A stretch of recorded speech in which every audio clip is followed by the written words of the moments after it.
Okay, here we go. The rest of the story, part 3, maybe. I'd love to tell you more. This is the never-ending story. Well, that would be nice, wouldn't it? Mean I'd never die. No, this is not the never-ending story.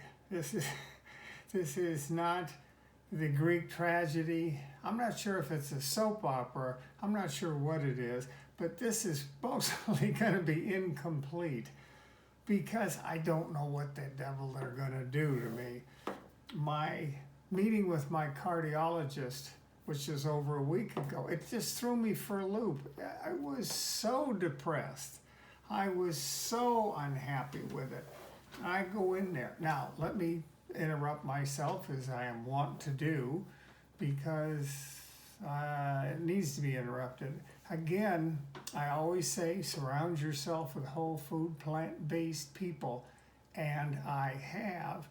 And so I sent out an email to my Wednesday luncheon group that comes to the Vegan Plate, which I would recommend that you do. You meet a lot of interesting people with a lot of success stories. Is good or better than mine. But I digress, as I do a lot.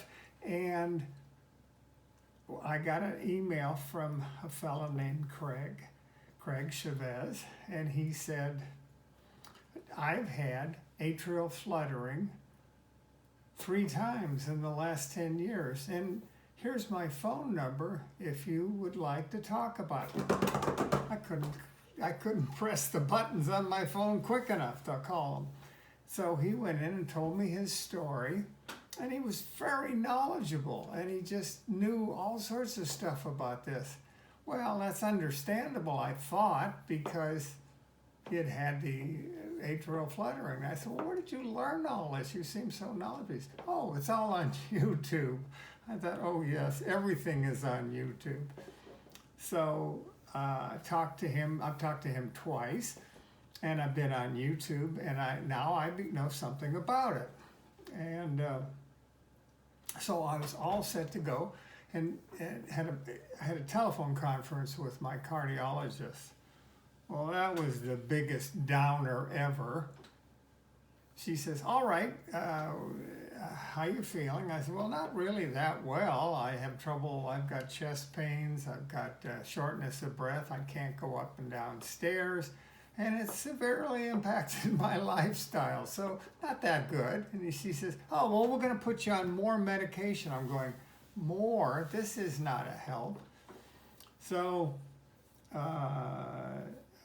we chatted for a little bit more, and I said, well, what about this conversion where they shock the heart? In fact, you had mentioned it to me, where you shock the heart. Oh, yes, we can do that.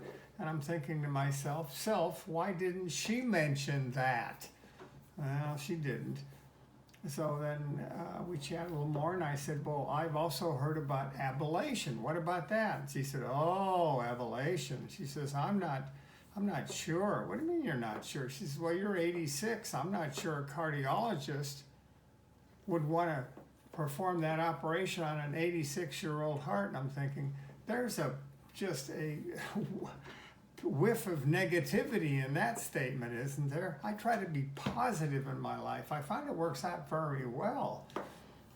So I'm not happy with her, and so I had met a cardiologist about a year ago, and he was whole food plant-based, and we were in the hospital, and I was mentioning how unhealthy the food was in the hospital, and he said, well, and how hard it was for me to get a good meal. And he said, well, if you had any trouble, he gave me his card.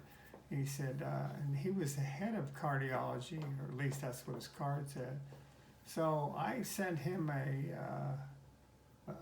wrote him a letter and said, could you be my cardiologist? I want somebody that understands what we're going through. So we'll see if that happens. But she did set me up, my cardiologist did set me up for the 20th of next month, not this coming month, not in just 6 days. So I've got I'm in a state of limbo. I'm in a state of uncertainty. I'm in a state of not knowing what's happening, which is not my favorite state of all 50 of ours. So I don't know what to tell you guys. I can't really do much. It's not my lifestyle. This is not the way I like to live. Now, happiness, at least when you're in your 80s, happiness is A, having lack of pain, and B, having lots of energy. Well, I have lack of pain if I don't really do anything, and actually a lot of the aches and pains that I have from putting in my pacemaker, it's been in 3 weeks now, so they've pretty much gone away, and I'm very pleased. I can raise my hand over my head. I try not to do it very often. I'll give it another 3 more weeks and then we'll go. I have not been doing all of my stretching exercises because some of my stretches require just reach for the stars, as it were. Can't really do that with my left hand. But I've been doing about half of them, maybe a little less. And my back pain's pretty much gone away. So that's a plus. I always call that as a plus. And I have lots of sort of mental energy. I have mostly mental energy, but I can't really do anything because my house is on a tri-level and I can't go up and down stairs. I have to really take my time. In fact, I was going down to my office to get something to do this. I came back and I didn't take my time. I just sort of went up the stairs at my, I'm going to say not my normal, but my usual, my pre-episode of the way I used to do it, and I got to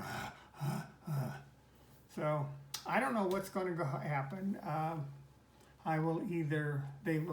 This conversion will either convert me back to the way I was, which was fine. I can deal with that. That was a lot of fun.